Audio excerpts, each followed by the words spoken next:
Sans plus attendre, nous commencerons par la définition d'un État. C'est quoi un État? Sachez qu'il y a plusieurs définitions qui existent selon les sciences humaines, sociales, tout ce que vous voulez. Et aujourd'hui, je vais vous donner la définition juridique d'un État. L'État, c'est une collectivité humaine qui dispose d'une population, d'un territoire, d'une autorité politique encore appelée gouvernement et d'une souveraineté. Alors, ça, je dirais, ce sont les éléments constitutifs d'un État du point de vue juridique. Maintenant, nous allons aborder les éléments constitutifs un après l'autre. La notion de population englobe généralement tous les habitants d'un État, ça veut dire ceux qui y vivent et y travaillent au sens large. Mais un État a quand même le pouvoir discrétionnaire de considérer sa population en incluant ses nationaux qui vivent hors de son territoire. Ça veut dire que la nationalité d'un individu autorise l'État à exercer certains pouvoirs sur lui et crée une allégeance de cette personne vis-à-vis de son État. Donc, il faut considérer ici le lien juridique qui unit un État et sa population. Maintenant, nous devons faire la différence entre la nation, le peuple et la population. La population est statique, c'est-à-dire qu'elle vit sur place dans un État. Or, la nation et le peuple correspondent plus à un ensemble d'éléments historiques, sociologiques, une communauté culturelle, une homogénéité raciale, linguistique. Bref, une nation peut se retrouver dans plusieurs espaces territoriaux. Alors, c'est ça en ce qui concerne la population d'un État. Concernant le territoire, de prime abord, sachez qu'il n'y a pas d'État sans territoire. Il y a quand même des bémols, on le verra plus loin dans d'autres vidéos. Donc, un territoire, c'est un espace où s'applique la compétence d'un État. Pour que le gouvernement exerce son autorité, il faudrait un territoire. D'où la notion d'intégrité territoriale qui a été d'ailleurs formalisée dans l'article 2 de la Charte des Nations Unies. Donc, malgré plusieurs modifications des frontières au fil des siècles, les États anciens ont conservé leur identité. On peut prendre l'exemple du Paraguay qui a perdu une bonne partie de son territoire au profit de l'Argentine en 1870. Donc, le territoire inclut le territoire terrestre, l'espace aérien, certains espaces maritimes. On entend ici la mer territoriale, les eaux intérieures. Donc, c'est tout ça qui constitue le territoire d'un État. En parlant d'autorité politique plus haut, nous faisions référence à un gouvernement.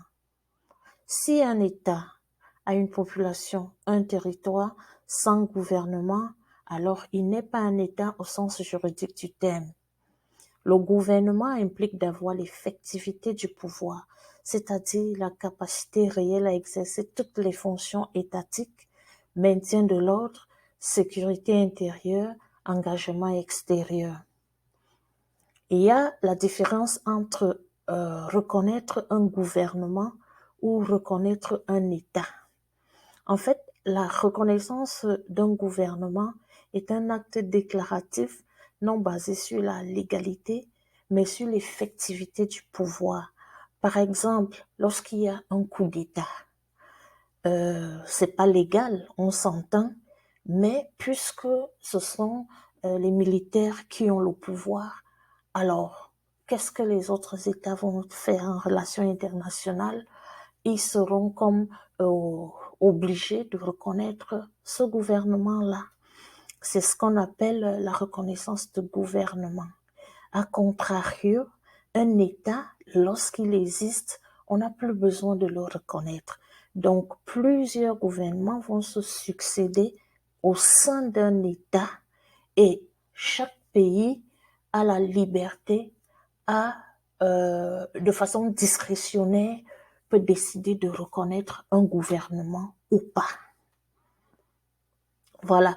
Et puis, on peut aussi reconnaître un gouvernement qui est en exil ou qui a des difficultés d'occupation territoriale en vertu du droit des peuples à disposer d'eux-mêmes. Donc, ça, c'est toujours de la discrétion de chaque État. À présent, nous allons aborder la souveraineté, le principe de souveraineté de l'État. Il faut déjà faire la différence entre souveraineté et indépendance de l'État. L'indépendance, c'est lorsqu'un État accède à la capacité de se prendre en charge et s'affranchit d'une autorité, de la tutelle d'un autre État, par exemple. Et pourtant, pour la souveraineté, le principe signifie que l'État a l'effectivité complète et internationale pour agir. Le principe de souveraineté est apparu avec la consolidation des États en Europe contre la double tutelle du pape et du Saint-Empire romain germanique. L'ONU parle d'égalité souveraine comme étant un principe essentiel de la vie internationale et dans la diplomatie. Même si on sait que dans la pratique, il y a des États plus puissants que d'autres, mais le principe veut que tous les États sont égaux. Il y a des exceptions en ce qui concerne les États souverains. Nous savons que le Saint-Siège du Vatican est un micro-État qui est souverain, on peut le dire, mais qui n'a pas tous les éléments constitutifs de l'État. Je parle de la population, du territoire, du gouvernement. C'est difficile à établir. Donc, le Vatican, c'est un peu comme un État abstrait. On peut prendre le contraire.